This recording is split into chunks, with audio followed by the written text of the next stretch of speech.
যে বাসরাতে যদি দেখেন রক্তপাত হয়নি তবে বুঝে নেবেন সেই নারী পূর্বে সহবাস করেছে।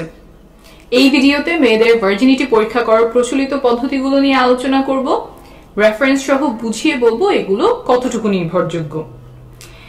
একজন মেয়ে ভার্জিন বা কুমারী কিনা সেটা বোঝার জন্য চিকিৎসা বিজ্ঞানে বা সামাজিকভাবে 3টা পদ্ধতি প্রচলিত ছিল, এখনো কোথাও কোথাও আছে। সেই 3টা পদ্ধতি প্রথমে ছোট করে বুঝিয়ে বলি। 1 নম্বর পদ্ধতি হলো 2 ফিঙ্গার টেস্টিং। নারীদের যোনিপথে 2 আঙ্গুল ঢোকানো হয় এবং আঙ্গুল দিয়ে বোঝার চেষ্টা করা হয় যোনিপথ কতটুকু টাইট, কতটুকু চাপা বা প্রশস্ত, 2 আঙ্গুল সহজে ঢুকে যাচ্ছে নাকি 1 আঙ্গুল ঢুকছে ইত্যাদি। একজন নারী নিয়মিত সহবাস করেন কিনা তা এই পরীক্ষার মাধ্যমে ডাক্তাররা নির্ধারণ করার চেষ্টা করতেন। সাধারণত রেপ কেসে এই পরীক্ষাটা করা হতো, এখনো কিছু কিছু জায়গায় করা হয়। 2 নম্বর হলো হাইমেন ইন্সপেকশন। এই ক্ষেত্রে চোখ দিয়ে দেখা হয়, আগেরটার মতো আঙ্গুল ঢোকানো হয় না। মেয়েদের যোনিপথের হাইমেন, অনেকে এটাকে সতীচ্ছদ পর্দা নামে চেনেন, সেইটা পরীক্ষা করা হয়।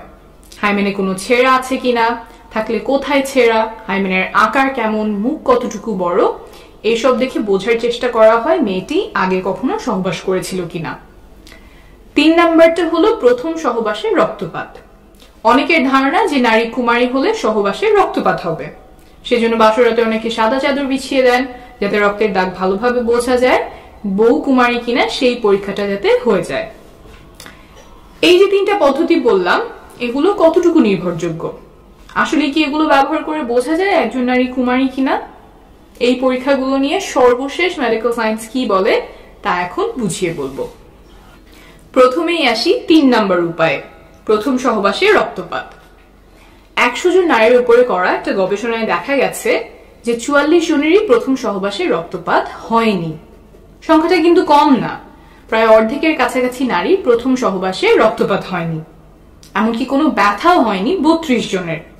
এমন আরো গবেষণা আছে যাতে দেখা গেছে প্রথম সহবাসে সবার রক্তপাত হয় না। রক্তপাত হওয়া এবং না হওয়া দুইটাই স্বাভাবিক। কারো কারো ক্ষেত্রে যোনিপথ পিচ্ছিল না হওয়ার কারণে বা জোর করে পুরুষাঙ্গ ঢোকানোর কারণে যোনিপথের দেয়াল ছিঁড়ে যায়, ফলে রক্তপাত হয়। এরপর আসি 2 নম্বর উপায়, হাইমেন ইন্সপেকশন বা সতীচ্ছদ পর্দা দেখে বোঝা যায় কিনা নারী কুমারী। এটার ব্যাপারে হয়তো অনেকেই শুনেছেন, সহবাস করলে মেয়েদের যোনিপথের পর্দা ফেটে যায়, আর তাহলে তো ওটা দেখলেই বোঝা যাওয়ার কথা যে সে সহবাস করেছে কিনা। অনেকেই মনে করেন হাইমেন এমন, এইভাবে যোনিপথের মুখ আটকে রাখে, সহবাস করলে পর্দাটা এমন ভাবে ফেটে যায়, তাহলে ভালো করে দেখলেই বোঝা যাওয়ার কথা যে নারী কুমারী কিনা। আমেরিকায় 36 জন গর্ভবতী টিনেজারদের উপরে একটা গবেষণা করা হয়। তাদের হাইমেন এবং গোপনাঙ্গ দেখে ডাক্তার নির্ণয় করার চেষ্টা করেন যে তারা পূর্বে সহবাস করেছে কিনা। 36 জনের মধ্যে মাত্র 2 জনের ক্ষেত্রে ডাক্তার বুঝতে পেরেছিলেন যে তারা আগে সহবাস করেছে, অথচ 36 জনই গর্ভবতী, অর্থাৎ বাকিরা সহবাস করেছিলেন কিন্তু তাদের হাইমেন দেখে বোঝা যায়নি। অনেকেই মনে করতে পারেন হাইমেন দেখে বোঝা না যাওয়ার কারণ কি? যদি এমন ছেঁড়া হয় তাহলে তো দেখেই বোঝা যাওয়ার কথা, কিন্তু আসলে হাইমেন এমন শক্ত কোনো পর্দা না। হাইমেন বা সতীচ্ছদ পর্দা কিছুটা এমন ইলাস্টিক, সংকোচন প্রসারণ বা বড় ছোট হতে পারে, আর এই হাইমেন থাকে যোনিপথের চারপাশ ঘিরে। আর যোনিপথের দেয়ালগুলো কিছুটা রাবার মতো ইলাস্টিক, ছোট বড় হতে পারে, এত বড় হতে পারে যে এই রাস্তা দিয়ে জন্মের সময় বাচ্চা বের হয়। তো এই যোনিপথ ঘিরে যে পর্দার মতো থাকে হাইমেন, সেইটাও বড় ছোট হয়। এই পর্দাটা অনেক রকম হতে পারে, এক একজনের এক এক দিকে খাঁজ থাকে, ভাঁজ থাকে, আর মেয়েদের জন্মের আগেই তার হাইমেনে ফুটো থাকে। বড় হলে সেই ফুটো দিয়ে মাসিকের সময় রক্ত বের হয়। এই ফুটো অনেক ধরনের হতে পারে, বড় ছোট হতে পারে। ফুটোটা কত বড় হবে সেটা বয়স, ওজন, উচ্চতা সহ আরো অনেক কিছুর উপরে নির্ভর করে। আবার সহবাস ছাড়াও অনেক কারণে হাইমেনে টান পড়তে পারে বা এক অংশ চিড়ে যেতে পারে, যেমন খেলাধুলা, আঘাত পাওয়া, তারপর মাসিকের সময় ট্যাম্পন ব্যবহার করা ইত্যাদি। এইসব কারণে হাইমেন দেখেই নিশ্চিতভাবে বলা সম্ভব না একজন নারী পূর্বে সহবাস করেছিলেন কিনা। এখানে বলে রাখা ভালো যে কারো কারো জন্মের সময় হাইমেনে ফুটো নাও থাকতে পারে। মেডিকেলের ভাষায় এটাকে আমরা বলি ইমপারফেক্ট হাইমেন, সেটা 1000 বা তার চেয়েও কম হয়, তখন ছোট একটা সার্জারি করে হাইমেনে ফুটো করা হয়।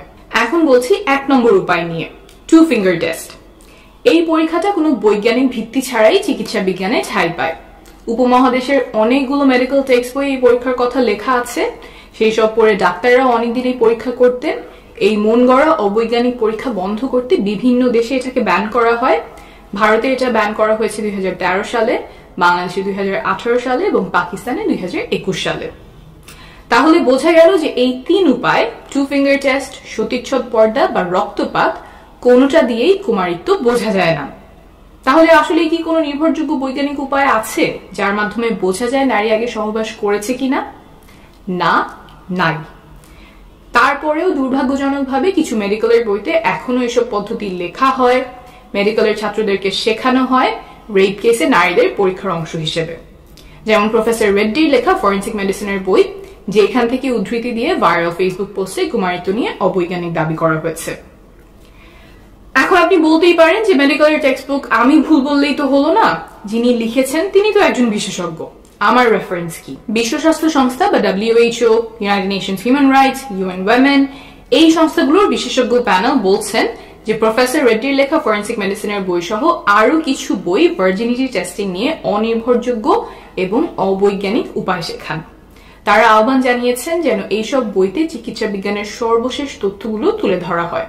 আমি রেফারেন্স নিচে দিয়ে দিব। ভিডিওটি যারা দেখছেন তাদের কাছে অনুরোধ, হাইমেন বা সতীচ্ছদ পর্দা, ভার্জিনিটি টেস্টিং ইত্যাদি বিষয়ে কেউ ভুল তথ্য ছড়ালে সেখানে প্রমাণ তুলে ধরে ভুল ধারণাগুলো দূর করার চেষ্টা করবেন।